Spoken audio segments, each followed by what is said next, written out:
The third industrial revolution.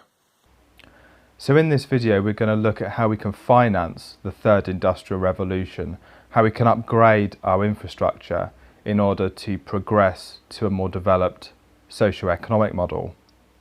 And as noted in the previous video, the pension funds are now starting to come in to invest more heavily in these new types of technologies. In fact, the biggest pool of capital in the world today is the £41 trillion and dollars in workers' pension funds. This is their deferred savings that are invested on their behalf. Public pension funds are now divesting quite quickly, and this was true when the coal industry basically went bankrupt in the last sort of 5 or 6 years, and they couldn't pay their workers, and unfortunately their deferred savings were gone. That's because all of their investments were tied into coal extraction and use. So when the coal industry basically collapsed a few years ago, their pensions were gone as well. So the panic button has been pushed, and they don't want hundreds of millions of working people with denied pensions, because that would crush the global economy. They need to invest in the future to have a just transition for all of the workers. So basically we need to take our pension pots and take them out of what is commonly put into fossil fuels, and instead divest them and move them into renewable energies and these new emerging technologies which will upgrade our infrastructure. However, at the moment they don't really have anywhere to invest these huge amounts of money. We're talking about $41 trillion and pounds that are involved in the pension funds.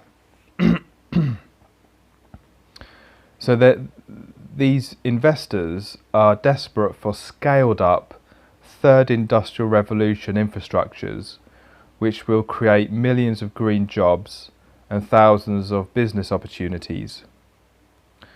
However, what Jeremy Rifkin says is, what we don't need is more pilot schemes, which are just very small little schemes to see if this little technology will work or this other little technology will work. These little sort of schemes where, you know, this little town might get a little bit of renewable energy, or you might get some more sort of car charging stations, for example. We don't really need any more of these pilot schemes. We pretty much know what works and what doesn't work, and we now need to scale all of this.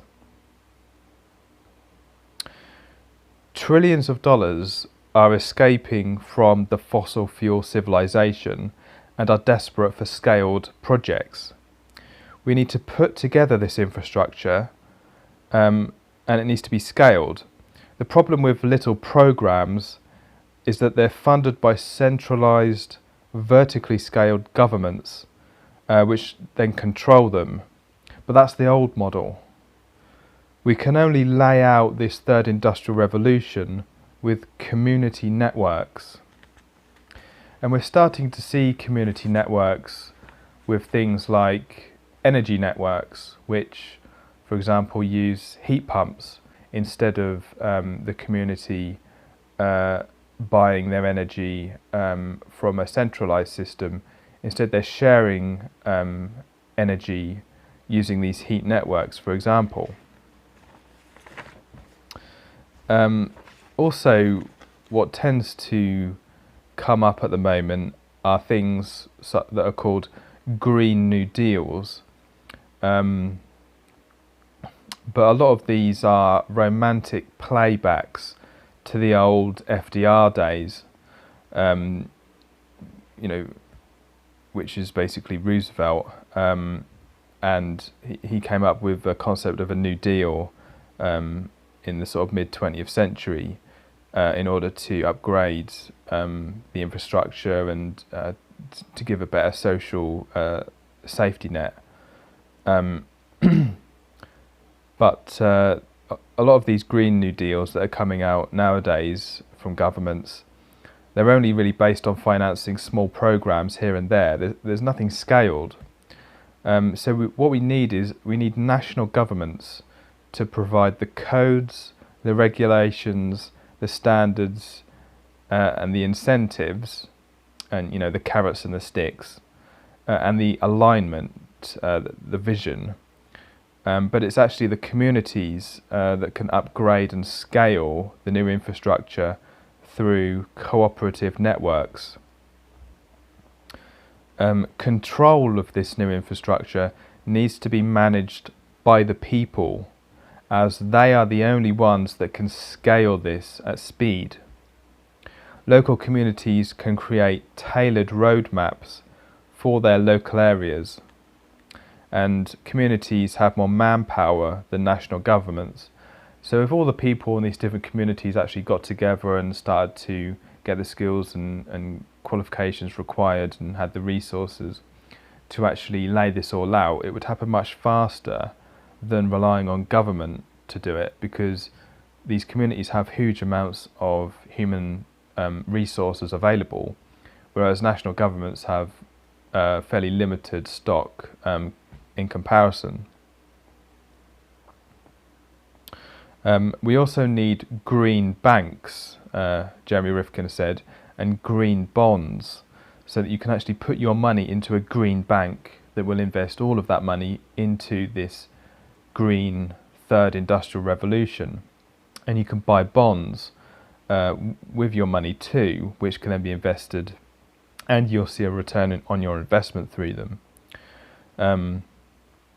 And also the pension funds, the family funds and institutional funds can then invest in these, as that's what they're looking for. They're looking for opportunities to invest in large-scale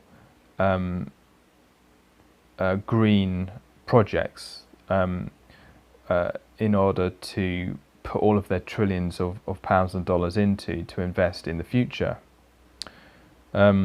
We also need regional assemblies to bring together communities so that they can lay this out.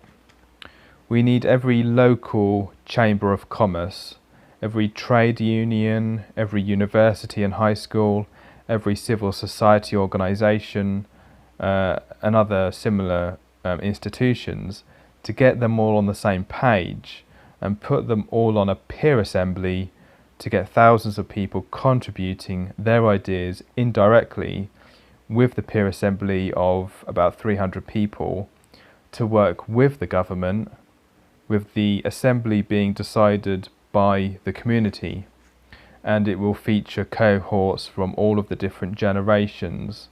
It'll be like a grand jury, and they can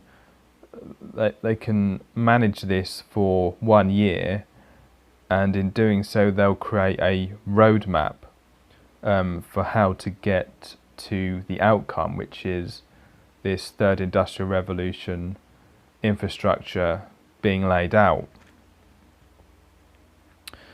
And these will be based on customized green infrastructure for the community's needs. Focus groups and stakeholder groups, they're not going to really work with this because they can't really scale. They don't have enough manpower, they don't have enough capital.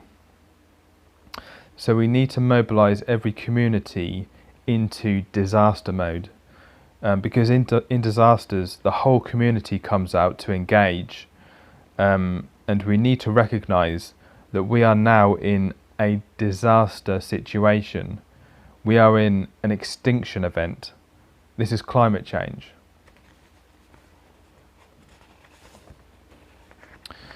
And in a disaster, local and national governments can't do it alone, because it's an event affecting everywhere and they don't have enough resources to deal with it all.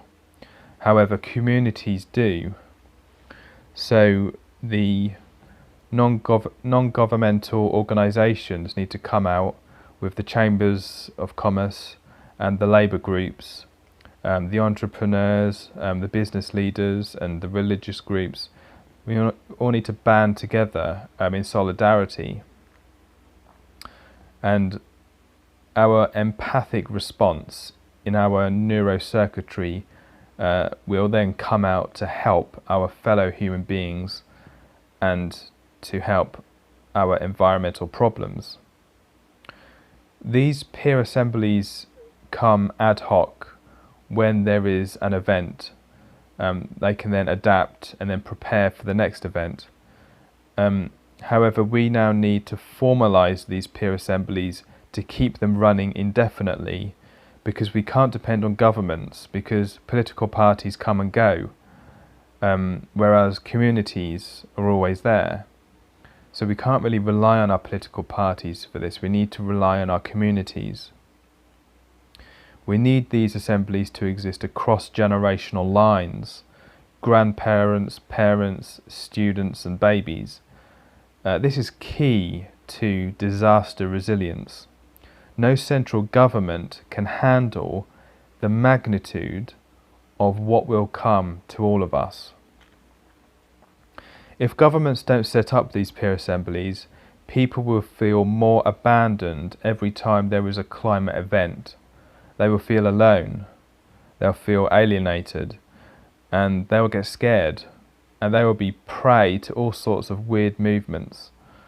So assemblies are the way we can create the solidarity that's needed. The third industrial revolution.